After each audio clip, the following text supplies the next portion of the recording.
What's up, everybody? It's me. I'm back with another album review, and today I'm talking about an album and a wonderful lady I've been a fan of for 20 years now. I was 12 years old when I bought her first album, and obviously as a 12-year-old you don't know much about anything in life, and also being German, I was learning the English language at school, of course, but as a result, whenever I was listening to music, I was mishearing lyrics most of the time, and yeah, I was a master in making up lyrics and singing shit that don't make sense. Yeah, so and also, yeah, like I said, as a 12-year-old, you're still finding your way in life, and also your music taste changes through the years, right? And yeah, God knows I've bought some really crappy records back in the day, and I have to admit, I still have them. Of course, I never listen to them anymore, but whenever I go through my record collection, I'm like, gosh, what the hell was I thinking? The reason why I'm telling you this is because the lady I'm talking about right now is, yeah, still one of those artists I still have fond memories of. So, because quite frankly, it's not a guilty pleasure, and I don't think so anyway. And because, yeah, it's pop, but she was always on the more sophisticated side of it, I would say. So I call it sophisticated pop, and I'm talking about Sophie Ellis-Bextor, and this is her live album, and yeah, it's called Kitchen Disco Live at the London Palladium. So, and just to show you how much of a fan I am, I'm going to show you my whole record collection of Sophie Ellis-Bextor because I have all albums. Let's go. This is the first one. This is an album that she did in her former band called The Audience. There she is on the front cover. And they have the other guys on the back, a six-piece band. And I think she was, I don't know, 19 or something like that. 18, 19 when she recorded this album. And it was a minor hit in the UK, I think. A couple top 40 hits on the UK charts. And I think this also charted at number 20 something on the UK. I'm not sure. But you have some songs, some singles like Pessimist is Never Disappointed. I Know Enough, I Don't Get Enough, I Got the Wherewithal, and If You Can't Do It When You're Young, When Can You Do It? So those were the singles. And yeah, it sounds quite different from anything else that she released as a solo artist, because it sounds, yeah, like Debbie Harry or Blondie could have done. Very alternative pop rock-ish, I would say. And I think there was a second album planned, but yeah, the band disbanded shortly before that. So yeah, and a second album I think never happened. And yeah, and it was really a short-lived band, pretty much. I think they've been only been together for, I don't know, 3 years or something like that. So this was her first solo album, Read My Lips, a huge hit in UK. I think it went 2 times platinum, and it was released 3 times by a record company, because the first version was released in 2001, but after Murder on the Dance Floor became a hit in the summer of 2002, they re-released this and re-released this again and added some new tracks, and yeah, of course, Murder on the Dance Floor is on it, and Take Me Home, which was her first proper solo single. And yeah, this is actually one of my favorite albums of all time, believe it or not.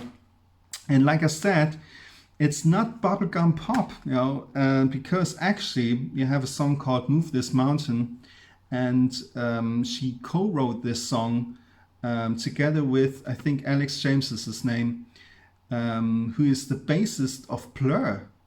So, and he also played bass on that track. So great track. Music Gets the Best of Me, and Get Over You, also a great video. Check it out, it's a great video. And that I hook stuck in my head for the whole summer of 2002. So, and also another great track, one of my favorites, if not my favorite track on the album, Is It Any Wonder? and she co-wrote this together with Moby, so who was also a big name at that time. And as far as I can remember, Moby declined to work with Madonna for her American Life album, just to work with Sophie Ellis-Bextor. So that goes to show that he was really convinced that she's something special, because let's face it, Madonna was in the business for 20 years at that point, and Sophie Ellis-Bextor was a newcomer, so as a solo artist. So great stuff. Read my lips. So, and then there's this one, Shoot From The Hip, was released in 2003. Funny enough, wasn't really a huge hit. Definitely not a huge hit compared to Read My Lips. Charted in the top 20, but didn't really make a huge impact compared to the first album, but had some top 10 singles on it. Mixed Up World, and like I said, it's not bubblegum pop, so Mixed Up World, social conscious lyric, unfortunately still relevant today. I Won't Change You, this is the poppiest song on the album. Then you have You Get Yours, The Walls Keep Saying Your Name, quite different to the first album, so it's not a dance album as such, or an upbeat or up-tempo album as such.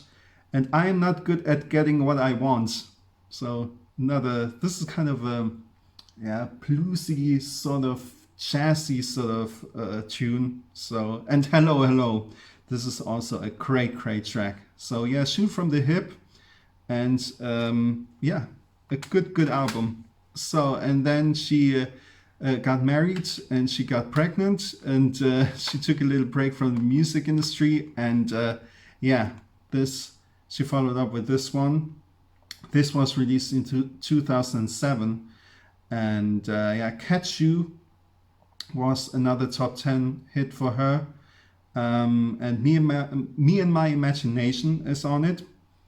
Should have been the first single in my opinion. I don't think that Catch You was the right way to go with as the first single. I would have picked that as the second, but anyway, Me and My Imagination is on it, and Today the Sun's on Us, which is pretty much my favorite track on the album. Wonderful melody. New York City Lights, If I Can't Dance. I always like that Sophie constantly uses the British or English accents. So If I Can't Dance, If You Go, great track.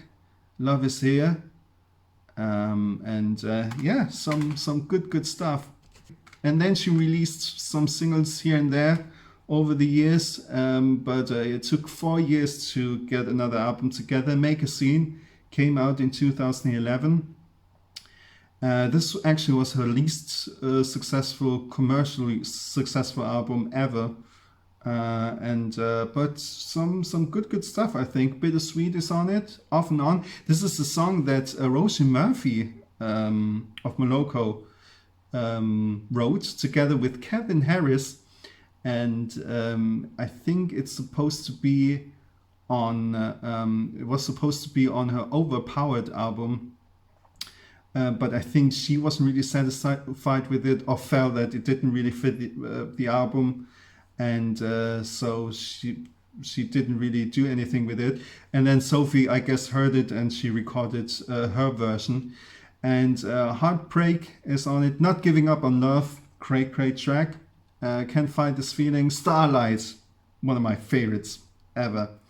And Make a Scene, Dial My Number. So yeah, some good stuff, but yeah, wasn't really, I think, although dance music was really hot at that time, didn't really do big business. So, and then she came back with this one in 2014, Wanderlust or Wanderlust, I don't know how you pronounce it, Wanderlust, I think. I think this album helped her to get back on the map, because she was participating on Dancing with the Stars in the UK at that time. And I think that was a good promotion for her and for the album. And Yeah, this was quite different, or yeah, very different compared to dance albums or to dance tracks, because it sounds more acoustic. And yeah, it's a good album. And it was produced by Ed Harcourt. I think it's how you pronounce it. Um, and also, this was her only producer for the album and her only co-writer. So, and then you have this one in 2016, Familia. It's more up-tempo, yet the same style in a way, but it's more up-tempo with more modern production. And White Forever is on it, Death of Love, and Hush Little Voices is a cute song. So yeah, so come with us. Yeah, some good stuff.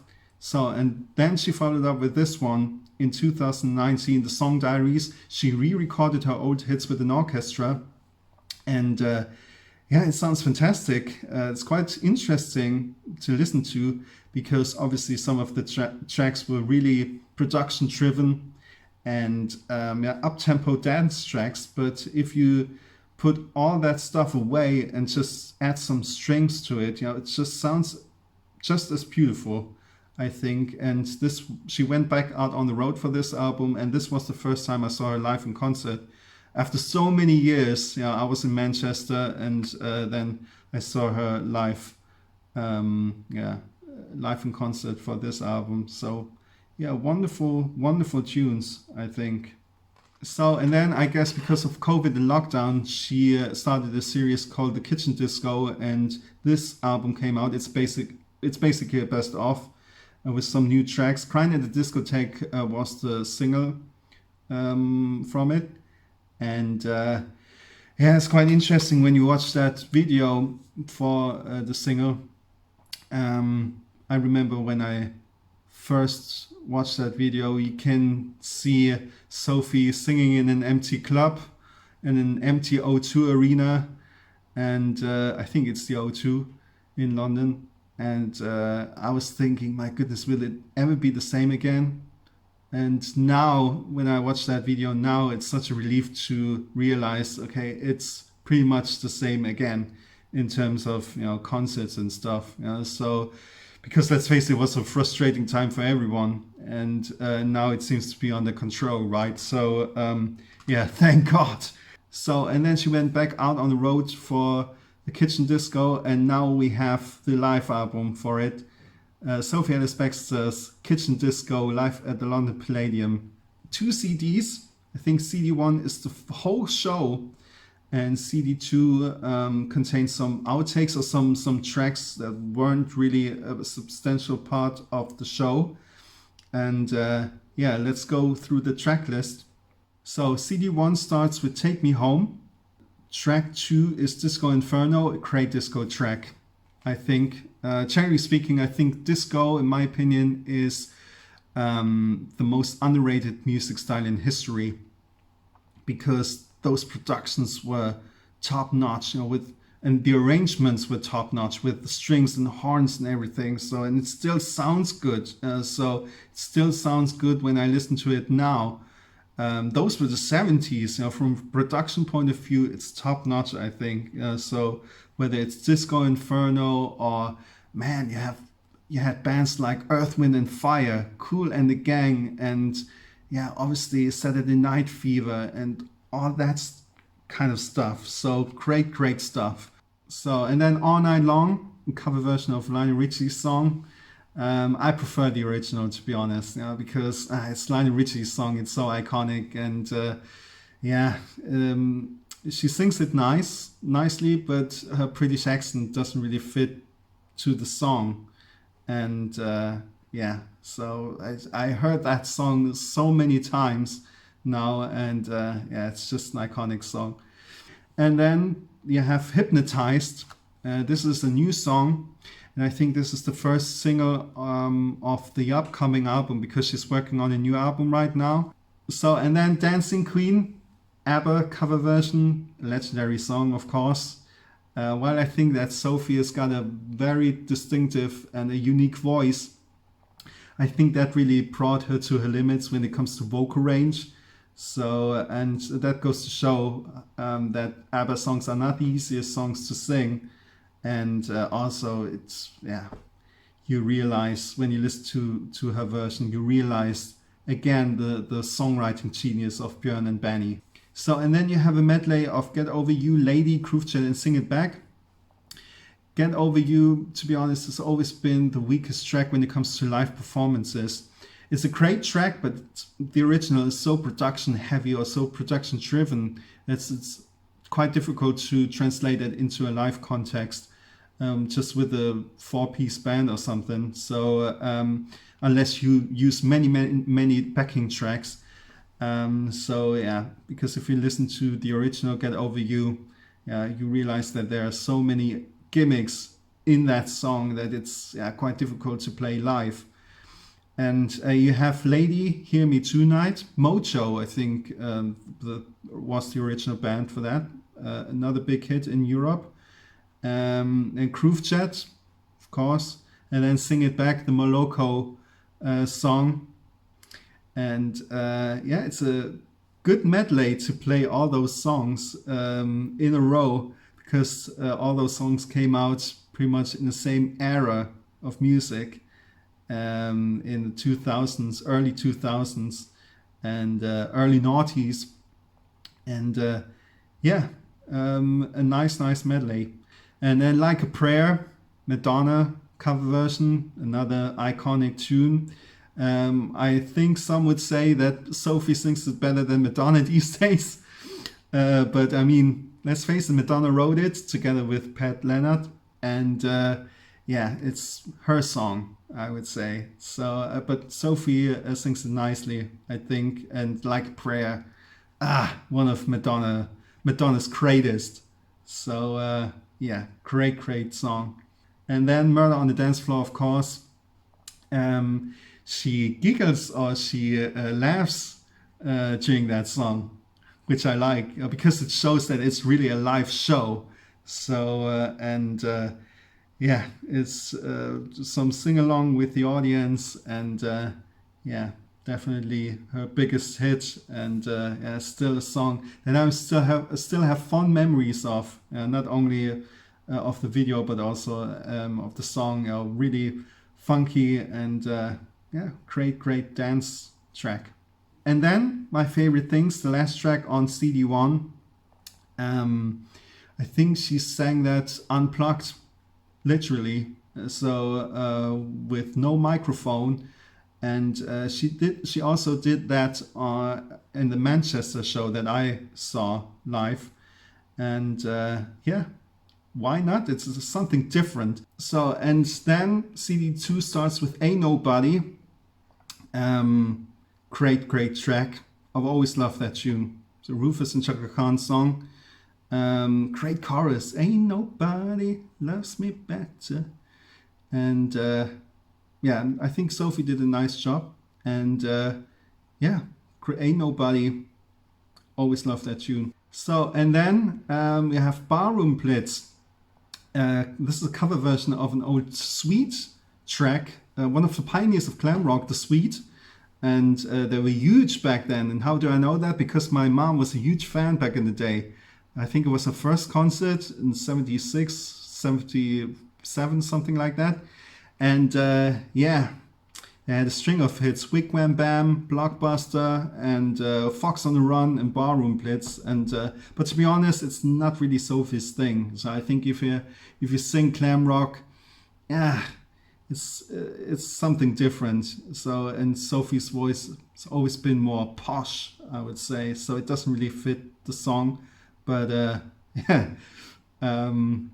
great track anyway.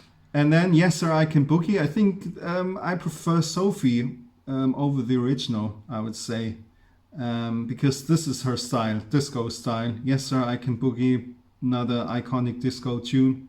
So, and then Love Is You, an old disco song by Carol Williams, I think is her name. And this was the song that started it all, I think, for Sophie as a solo artist, because Love Is You, Groovejet sampled Love Is You, and now she does the original song for that album. And yeah, it's full circle or full cycle, whatever. So let's take a look at the booklet. You have some photos, some photographs of the live show. You have the credits. Was produced by Richard Jones, Sophie's husband.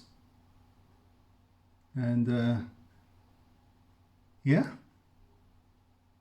I think it was a success for her. I think it was a sold out show that night. London Palladium, I think it's a 2,000 seat venue.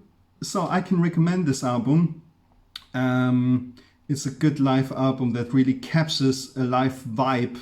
So this was my long video for Sophie Ellis-Bextor and Kitchen Disco live at the London Palladium. I hope you enjoyed it, and if you did, give me a thumbs up or subscribe or leave a comment. I would appreciate it, and I hope you enjoyed it. Thanks for watching. Bye.